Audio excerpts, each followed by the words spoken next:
Now, before we go any further, I'd just like to say publicly, this is the single proudest moment of my life. There's still a sense of mystery when somebody makes a coin appear from nowhere. We were just trying to do it on a grand scale. The NFL and Magicom Entertainment present a Super Bowl halftime extravaganza. It's Bebop Bamboozle! Dan's vision was to create the most spectacular, largest Super Bowl halftime that had ever been seen. Over the course of 22 Super Bowls, things can get a little stale. Every year, the same big production companies would put on the same looking halftime. You really found very few name stars involved. It was more about filling the field with color and music, dancing snowflakes. By 1988, the NFL wanted to see if some fresh faces could bring the magic back to halftime. We brought in 6 or 7 different production companies. Dan, because he's a magician, was totally different. This is our spirit bar. Now, every bar is known to have spirits, but ours are a little different. Let me show you what I mean. Spirits? My name is Dan Witkowski. I'm president of a company called Magicom in Minneapolis, Minnesota. I've heard our innovation labs called everything from Willy Wonka's chocolate factory to the Wizard of Oz's laboratory. We contacted the NFL and said we would like to present a concept for a show. Witkowski proposed a medieval spectacle filled with magic. And the first trick was played on NFL execs. About 2 weeks before the presentation, we received a letter from the NFL asking us to submit a written copy of the show we were proposing. Anybody who knows anything about entertainment knows that's like almost death. We actually drilled a hole through each one of the books and put a padlock through the book. They couldn't open the presentation until they came to the meeting.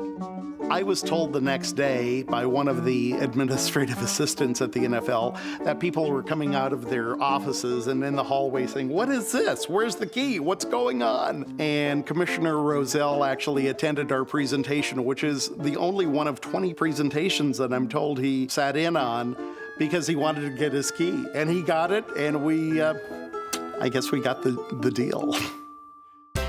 As Super Bowl 23 approached, the show went presto changeo.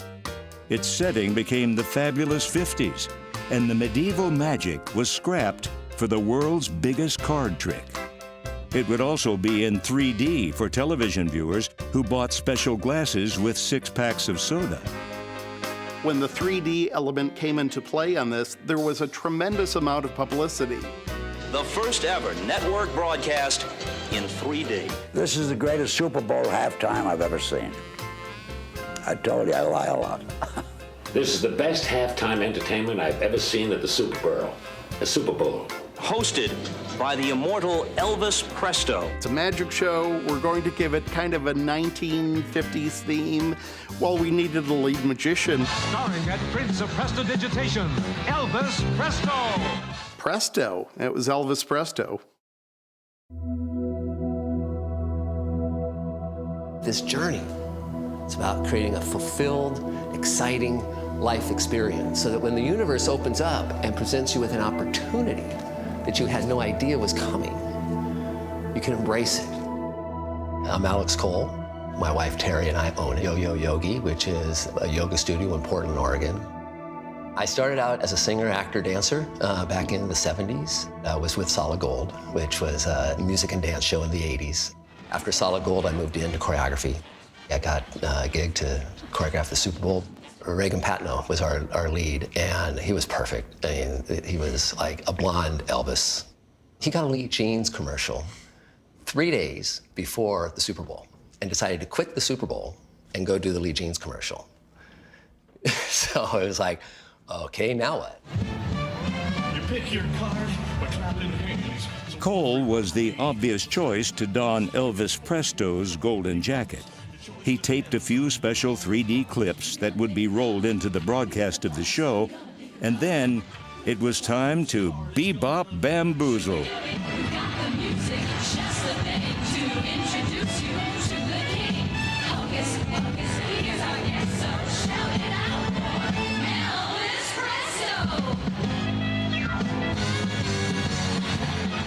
There was a huge jukebox that I appear out of and then later go up in flames in. The big trick, though, was taking the whole stadium and turning it from seats and fans into these playing cards.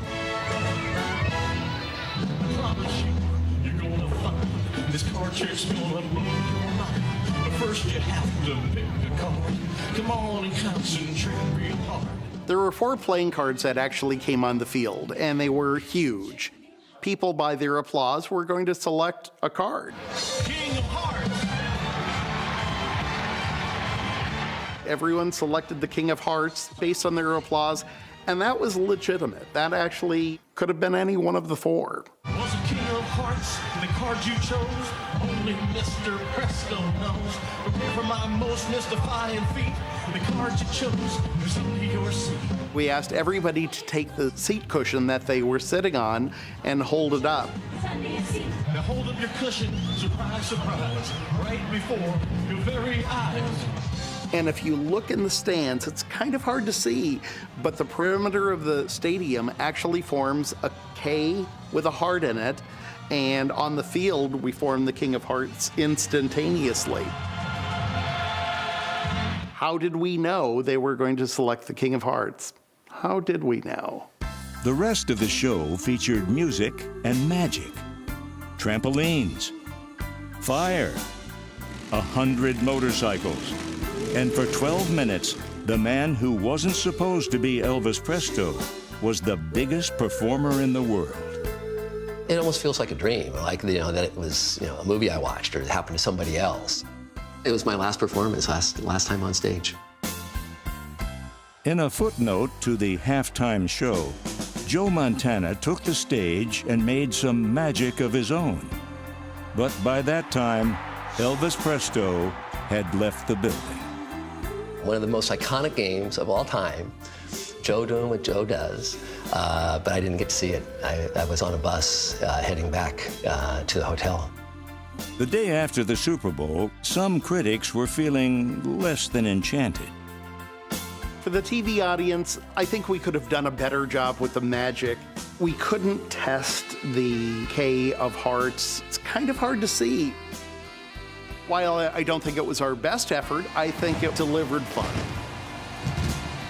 And it seemed to usher in the days of using a performer as the centerpiece for the show. Today's stars of Super Bowl halftime can thank Elvis Presto, whose spirit has found a new kind of magic in Portland, Oregon. Being in tune with the things that you can't see and you can't hear, and knowing that there's so much more to this universe than meets the eye. Elvis Presto would appreciate what yoga has to offer. Thank you. Thank you very much.